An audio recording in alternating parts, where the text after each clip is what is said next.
ஒரு சில பேருக்கு லைஃப்பில் அந்த பேசிக்கான விஷயம் தெரியறதில்ல. நாம் எடுக்கிற எல்லா டெசிஷனுமே ஃபினான்ஷியல் டெசிஷன் தான். நம்ம லைஃப்பில் ஒவ்வொரு நாளும் நிறைய டெசிஷன்ஸ் எடுக்கிறோம். ஆனால் நாம் எடுக்கிற எல்லா டெசிஷனுமே நம்முடைய ஃபினான்ஷியல் லைஃப்பில் ஒரு தாக்கத்தை ஏற்படுத்துது.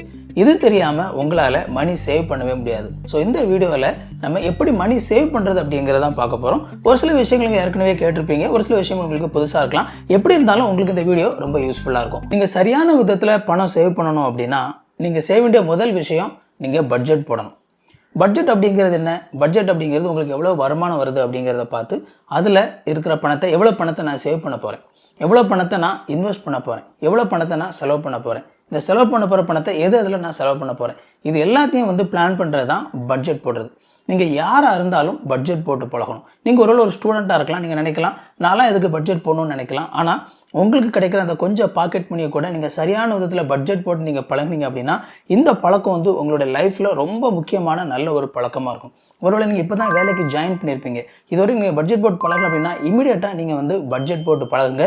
இது உங்களுடைய ஃபினான்ஷியல் லைஃப்பில் ஃபியூச்சரில் உங்களுக்கு ரொம்பவே உபயோகமாக இருக்கும். ஒருவேளை நீங்கள் ஃபியூ இயர்ஸ் ஒர்க் பண்ணிட்டு இருக்கீங்க, இன்னும் பட்ஜெட் போடுற பழக்கம் உங்களுக்கு இல்லை அப்படின்னா உங்களுக்கெல்லாம் எக்ஸ்கியூஸே கிடையாது. கண்டிப்பாக நீங்கள் பட்ஜெட் போட்டு பழகி தான் ஆகணும். நம்ம பட்ஜெட் போட்டால் தான் நமக்கு எவ்வளோ பணம் வருது, எவ்வளோ பணம் நம்ம செலவு பண்ணுறோம், எதில் நம்ம செலவு பண்ணுறோம் அப்படிங்கிற விஷயங்கள்லாம் நம்மளுக்கு தெரியும்.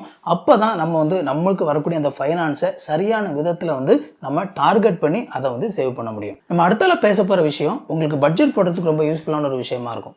தேவையில்லாத செலவினங்களை குறைக்கணும். தேவையில்லாத செலவினங்களை எப்படி குறைக்கிறது? அட்லீஸ்ட் ஒரு மாதத்துக்காவது நீங்கள் என்னென்ன செலவு பண்ணுறீங்க அப்படிங்கிறத எல்லாத்தையுமே எழுதி வைங்க. அது ஒரு சின்ன செலவாக இருக்கலாம், எதுவாக இருந்தாலும் ஒரு மாதத்துக்கு என்னென்ன செலவு பண்ணுறீங்க அப்படிங்கிறது எல்லாம் எழுதி வைங்க. எழுதி வச்சு அந்த மாத முடிவில் செக் பண்ணி பாருங்கள், அதிலெல்லாம் என்னென்ன செலவு பண்ணியிருக்கீங்க அப்படிங்கிறத செக் பண்ணி பாருங்கள்.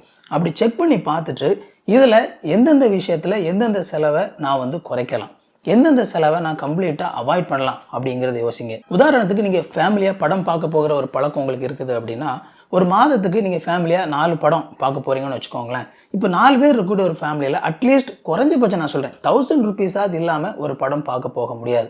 ஸோ இப்போ 4 படம் பார்க்க போகிறதுல நீங்கள் ஒரு படத்தை நீங்கள் கட் பண்ணீங்க அப்படின்னா நீங்கள் 1000 ரூபீஸ் சேவ் பண்ணலாம். அதே மாதிரி அவசியமே இல்லாமல் என்ன பொருள் வாங்கியிருக்கீங்க, நீங்கள் பொருள் வாங்கி பயன்படுத்தாமல் சும்மா இருக்கிற பொருள், ஸோ இதெல்லாம் நீங்கள் கவனித்து பார்த்தீங்க அப்படின்னா எதெல்லாம் அவாய்ட் பண்ணலாம் அப்படிங்கிறது உங்களுக்கு தெரியும். இன்னொரு விதத்தில் நம்ம தேவையில்லாத செலவுகள் எப்படி குறைக்கலாம் அப்படின்னா நம்ம வீட்டில் எந்தெந்த விஷயத்தில் நம்ம எதெல்லாம் வேஸ்ட் பண்ணுறோம் அப்படிங்கிறத கவனித்து பார்க்கணும். உதாரணத்துக்கு நம்ம ஃபேன், லைட் இதெல்லாம் தேவையில்லாமல் அப்படியே போட்டு வச்சுருப்போம். அந்த மாதிரி விஷயங்களில் நம்ம நமக்கு தேவைப்படுற நேரம் மட்டும் போட்டுட்டு மற்ற நேரத்தில் நம்ம ஆஃப் பண்ணி வைக்கலாம்.